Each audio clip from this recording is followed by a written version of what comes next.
Alors oui, moi aujourd'hui je me suis intéressé à trois personnages. J'ai fait mon petit top 3 de trois T'es personnages pas qui... là-dedans, hein, tu nous rassures. Non, je suis pas Il dedans. aurait pu pourtant. Non, c'est des personnages qu'on connaît ou qu'on connaît peu, qui sont un peu plus actuels que les personnages qui ont été cités avant.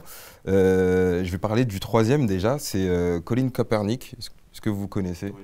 Colin Kaepernick, alors c'est ce célèbre quarterback de la NFL qui a énormément fait parler de lui en 2016 pour avoir posé son genou à terre lors de l'hymne national américain afin de protester contre les violences policières envers les Noirs. Alors, coup de tonnerre dans le monde du football américain. On se souvient qu'il avait même été pris à partie par Donald Trump qui était en campagne à cette époque et ce dernier l'avait traité de, je cite, fils de pendant le meeting. Non, on est dans une émission sérieuse là, hein. Et poli. On va pas reprendre les termes. Ce sont ces termes. Ça portait bien pourtant. C'était bien jusque-là, Doc Joe. Colin, ça sera bipé. Colin a ensuite été boycotté par la NFL pour ce geste-là. On peut voir son image avec son bel afro qui a aussi une histoire parce qu'il a été élevé par deux parents blancs. D'ailleurs, il y a une mini-série qui a été tournée pour raconter son histoire. Il a été élevé par deux parents blancs dans une contrée remplie de personnes blanches aux États-Unis, dans des écoles blanches et tout. Et aujourd'hui, le fait qu'il montre son afro, ça affirme davantage. Voilà, ouais. c'est vraiment une affirmation. Alors ensuite, en deuxième position, je vais parler d'Erykah Badu. Oui, l'excellente Erykah Badu. L'excellente Erykah Badu, chanteuse soul à la voix envoûtante et chaleureuse, qui avait aussi déclenché des polémiques avec son single Window Seat. Dans le clip, on voyait la chanteuse marcher dans les rues de Dallas, où elle est née d'ailleurs, à l'endroit même où l'ancien président des États-Unis, John Fitzgerald Kennedy, avait été assassiné. Alors elle marchait en se déshabillant au fur et à mesure de sa chanson jusqu'à être nue.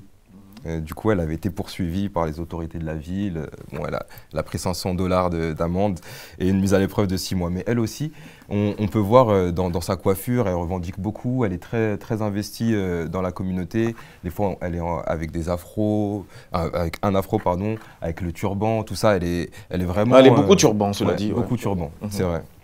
C'est une marque déposée désormais. Exactement. Et en première position, tu me connais Malik, moi je suis très culture urbaine, rap américain. Je pouvais pas ne pas parler de Snoop Dogg. Ah, Snoop, ah oui, naturellement. Snoop Dogg, est-ce que j'ai vraiment besoin de le présenter? Carrière Non, incroyable. j'ai cru que tu aurais parlé de DMX, j'allais dire, mais il a pas de cheveux. Non, lui, c'était plutôt... Paix à son âme. plutôt de toi. Snoop Dogg, carrière incroyable. Des coupes et de cheveux qui lui vont à ravir. Alors lui, ça passe de l'afro au locks, aux tresses, aux nattes collées et même le brushing. Tout lui va. 30 années de carrière, toujours au top. Et moi, je suis obligé de parler de ça, Malik, tu me connais. Je retiens sa prestation en 2022. Super Bowl. Pour moi, qui était la vidéo de l'année. Et oui, c'est le Super Bowl, la mi-temps du Super Bowl, où on avait un peu l'équipe des Avengers, avec Dr. Dre, Eminem, Kendrick Lamar, Mary J. Blige et 50 Cent qui ont performé. Et aussi Snoop qui est très revendicateur en fait. Il a grandi à Long Beach aux États-Unis, dans le West Coast comme on dit. Ses sons disent très long sur sa façon de voir les choses. Et du coup, il est très changeant, pardon. Il a eu une époque de Lox où en même temps il s'est beaucoup penché dans les racines Rastafari et tout. Et c'est l'époque où il a même sorti un album de reggae pour vraiment... c'est comme un acteur en fait. Il se met dans le rôle à fond et on le voit avec ses coupes de cheveux. Merci Doc Joe. Simentum, avec ses portraits, le top 3 donc, de Doc Joe, est-ce que tu en as un comme ça qui retient ton attention? Ah, moi, il y en a un, forcément. Ou qui n'est pas dans le top 3 d'ailleurs. Hein. Bah, déjà, dans le top 3, forcément, c'est Erykah Badu. Déjà parce que quand elle est arrivée, elle a vraiment, j'ai envie de dire, vraiment disrupté le milieu, on va dire. Déjà parce qu'elle chante avec une façon douce, mais en même temps, elle montrait qu'elle était capable de rapper, etc., etc.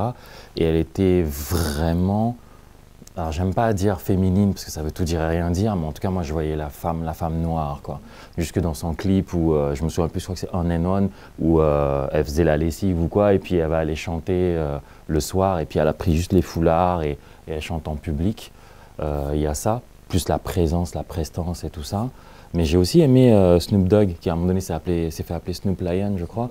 Mais c'était pour ouvrir par rapport au milieu dit très masculin, le rap, le hip-hop, etc.